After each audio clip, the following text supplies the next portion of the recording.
มาทาลิปกันเพราะว่าศพบ่มีลิปจากไหนไก่สบายดีสบายดีพี่น้ำอ้อยพี่น้ำอ้อยขับล้ามาขับล้าสิไลอ่ะนะแบบอ่ะนะสกินแควดอ่ะนะแบบไลบนนะแต่ว่าขับล้าดันไปลืมอ่ะนะกดอ่ะนะกดว่าสกินอ่ะนะเนาะก็เลยว่ามาไล่ตัวเองไหมพี่อ้อยเห็นบ่ดอกไม้อันนี้นะคำลาปลูกมา5 ปีเลย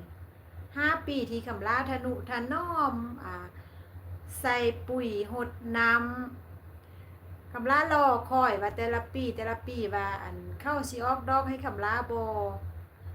ออกพี่น้ำอ้อยแต่ว่าปีนี้ดันมาออกดอกใหญ่ดอกงามเลยพี่น้ำอ้อยสวัสดีค่ะคุณซี่สวัสดีทุกท่านนะคะพี่ได้สองคนขอบคุณมากๆเด้อขอบคุณมากๆที่แวะก็มาให้กำลังใจน้องเนาะโอ้ยขับลากระตังว่าอันน่ะมักล่องมักลืมเถอะพี่น้องเอ้ยลงนา16ลงนา15ลงล่างว่าสั่นแล้วเดี๋ยวนี้ขับลาลงทางนาลงทางล่าง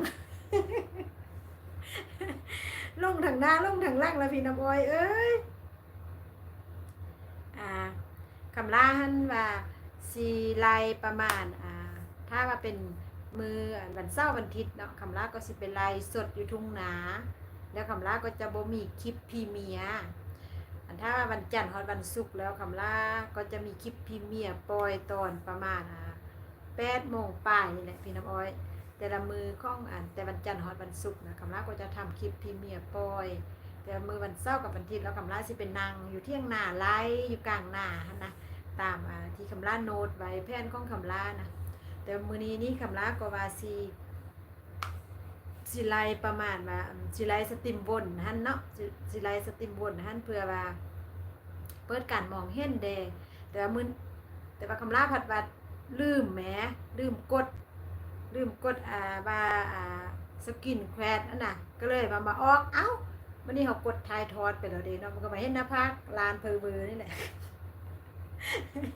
ขอบคุณมากเด้อพี่ออยที่เวก็มาให้กำลังใจน้อง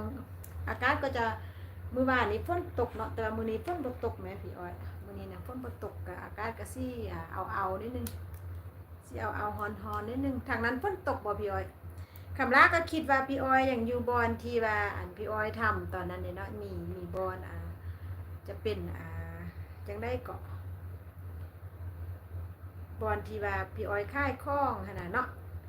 คำลาก็เลยพี่ออยมาห้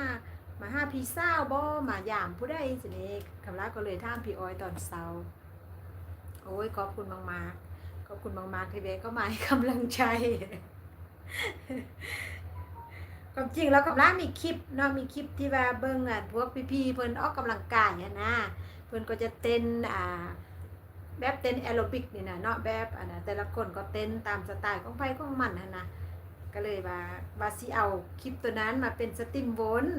แต่กำลาดันลืมแหมก็เลยว่ามาเห็นนะกำลากับดอกเอาดอกไม้พิซซ่าใส่เนาะกำลาก็มักเลยดอกนี่นะนี่แล้วดอกอันนี้นี่กำลาก็ปลูกไล่เลยมันจะงามเลยปลูกแล้วมันก็แตกหนอกอแน่งไปแล้วจะงามนะอุ้ยคำลาห้าก็เป็นนี่ได้เห็นแบบนี้นะนี่เนาะเหียนหูไปเนาะพี่ออยเนาะเฉพาะคำลาเห็นเห็นคนหนึ่งที่เราไล่อยู่ทุ่งนานะแล้วกำลังว่าเราคือเป็นนางตากแดดอยู่ทุ่งนาแล้วความจริงบ่แม่นเนาะเราจะเป็นหูพาแบบนี้เลยมาใส่นะแล้วเราก็มานั่งอยู่แล้วกางกดแต่กับแล้วกับแล้วก็มาเข้าใจมือนี้นี่แหละว่าเขาเอาหูใส่ใดนี่นะเนาะพี่น้องเนาะขอบคุณนะคะขอบคุณที่แวะเข้ามาก็จะบ่ไล่นานดอกพี่น้อง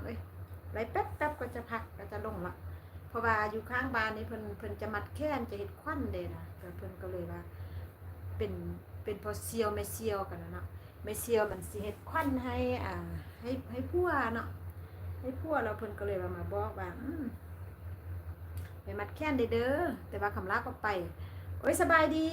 พี่สมวนโอ้ยสบายดีเด้อขอบคุณมากๆพี่สมวนที่แวะเข้ามาให้กำลังใจเนาะhello thank you เด้อพี่สงวนที่แบกก็มาให้กำลังใจนะคำลาวัสิพาดพี่สงวนไปดูการเต้นออกกำลังกายลดนั่งท้องกล้องพวกพี่เพิ่นดันคำลาลืมกดสกินแควดก็เลยว่าได้มาเป็นตัวเอง